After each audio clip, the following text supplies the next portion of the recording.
ابلیس کا چیلنج۔ قرآن کی سورہ الاعراف میں بتایا گیا ہے کہ آدم کے آگے جھکنے کے سوال پر ابلیس یعنی شیطان غصہ ہو گیا۔ اس نے خدا سے کہا کہ مجھے موقع دیا جائے تو میں ساری نسل آدم کو بہکا دوں گا۔ اس وقت اس نے چیلنج دیتے ہوئے کہا، یعنی تو ان میں سے اکثر لوگوں کو اپنا شکر گزار نہ پائے گا۔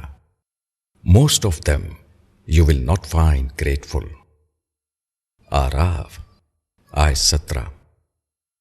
انسان کے اوپر خدا کے ان گنت احسانات ہیں، اس کے باوجود کیوں ایسا ہوتا ہے کہ انسان ان نعمتوں کا اعتراف نہیں کرتا اور وہ ناشکر گزار بن جاتا ہے؟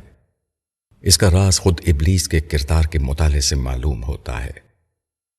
ابلیس ایک جن تھا، الکہف آیت 50۔ جنوں کے اوپر خدا کے بے شمار احسانات تھے۔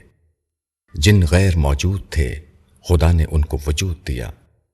جنوں کو آزادی کی نعمت دی، ان کو غیر معمولی اختیار بخشا، ان کو طویل زندگی عطا کی۔ خدا کی دنیا میں زندہ رہنے کے لیے ان کو تمام ضروری سامان دیے۔ اس کے باوجود کیوں ایسا ہوا کہ ابلیس خدا کا ناشکر گزار بن گیا؟ اس کا راز یہ تھا کہ ابلیس پر شکایتی احساس اتنا زیادہ غالب ہوا کہ وہ خدا کے تمام انعامات کو بھول گیا۔ شکایت کے صرف ایک واقعے کو اس نے اس طرح جنرلائز کیا کہ اس کو شکایت کے سوا کوئی اور بات یاد ہی نہ رہی۔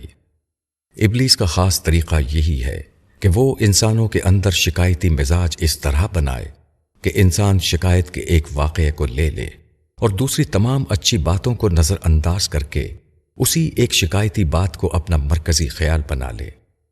وہ ایک منفی بات کو اس طرح جنرلائز کرے کہ دوسری تمام مثبت باتیں اس کی نظروں سے اوجھل ہو جائیں، یہاں تک کہ شکر گزاری کے بے شمار پہلوؤں کے باوجود وہ ناشکر گزار بن جائے۔ جو لوگ اپنے آپ کو اس طرح کے احساس ناشکری میں پائیں، انہیں یقین کرنا چاہیے کہ وہ شیطان کے زیر اثر آ گئے ہیں۔